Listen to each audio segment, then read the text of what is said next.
Hello, and thank you so much for being here at the Doll Coven. In this video, I wanted to share my most recent acquisition, which is a doll custom. And this was inspired by My Lady Disdain.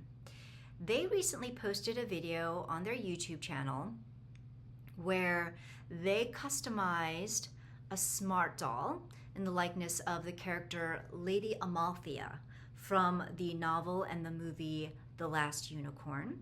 And they were doing this as part of a collaboration for like a sewing challenge. So I will try to put up an image for you of their Lady Amalthea wearing the ball gown. She looked amazing. And of course, the entire time I watched this video, I thought, why did I not think to do this myself? Or at least try. Because The Last Unicorn is one of my all-time favorite novels and movies. So the novel, I do have my own copy, but this was actually originally published in 1968. So yeah, it's an older novel. You can see like my pages are yellowed. So the novel was 1968. The movie came out in 1982. And since then, there have been, there's been other merch and this graphic novel, which I believe was originally published in 2010. And this is a more recent edition.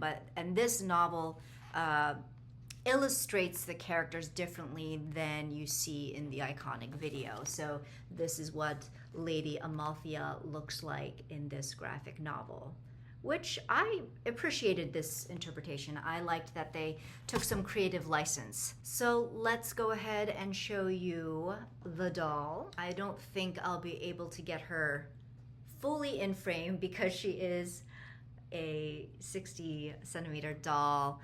She's supposed to be the size of a smart doll, but I think she's like a little shorter, honestly. I was tempted to use a smart doll like My Lady Disdain did. However, I knew I would want to be, or I would have to be customizing her face, mainly this mark that Lady Amalthea has here on her forehead. So Lady Amalthea is unicorn transformed into human form, and the mark is where her horn used to be. So I didn't want to take the risk of possibly ruining a smart doll. So I opted not to get a smart doll. That way, if I completely screwed up, I just wouldn't be a big puddle of tears.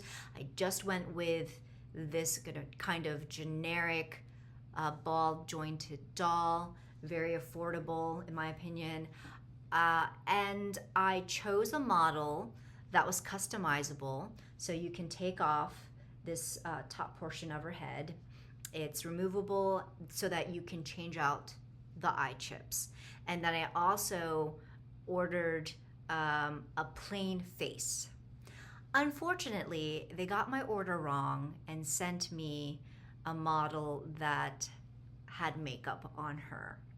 And also this like lotus design on her forehead where Amalthea's mark should be.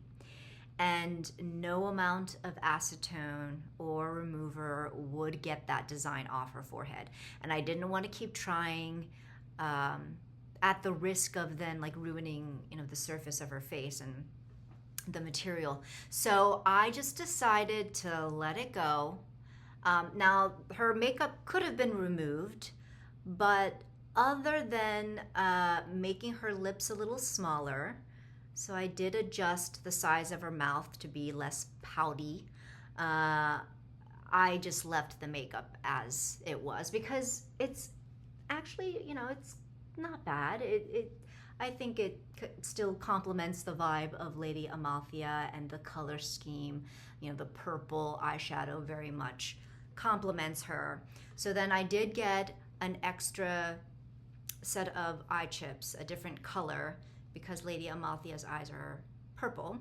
And so I did switch out her eye chips for purple. I attempted to paint over paint over, draw over.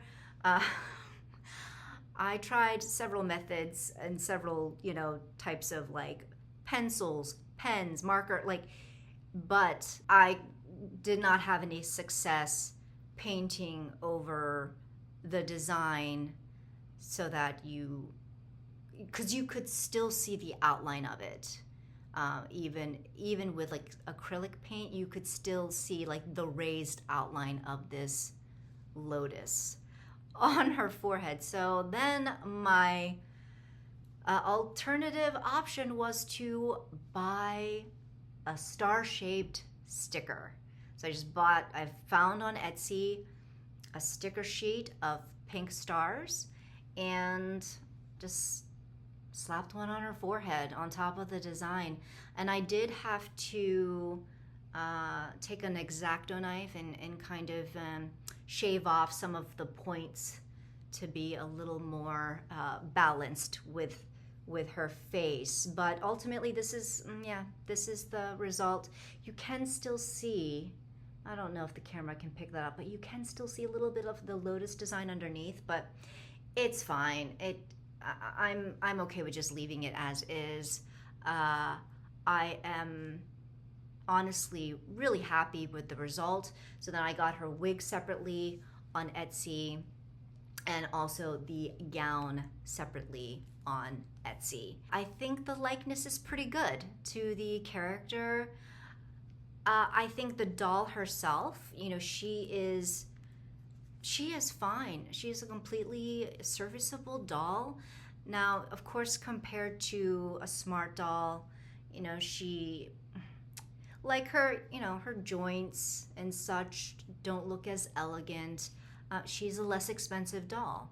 And still, I think she's great and I love her. And, she has the type of movement and range that you would expect. But see, you can see here, this joint, it's not really pretty, but that's all right. She's in a gown. We don't see that. Here are her feet. I would say the only thing that I did find funny about this doll is that her hands are just abnormally long. They're just, abnormally long, the fingers. It's almost a little bit vampiric. But again, it really doesn't bother me all that much, And when she has her hands down by her side, you really can't tell. And I, once again, am just very delighted with the result, given that I ultimately didn't have to do all that much like customizing in terms of painting and such. I just decided, we're gonna keep her pretty much how she is and find some workarounds. I opted to keep the doll and not send her back to China for an exchange because it was just, I had a feeling it was going to take forever, given at the time the US and China were going through some like postal issues. So I just kept her and I love her. I love her so much. You don't have to spend, as much as I love me a smart doll, you don't have to spend a lot of money and you can still have a beautiful doll and get the desired effect that you want out of a custom. So I thank my Lady Disdain for the spark of inspiration, and I thank you for hanging out with me while I gush on about her, and I will catch you in the next video. Take care.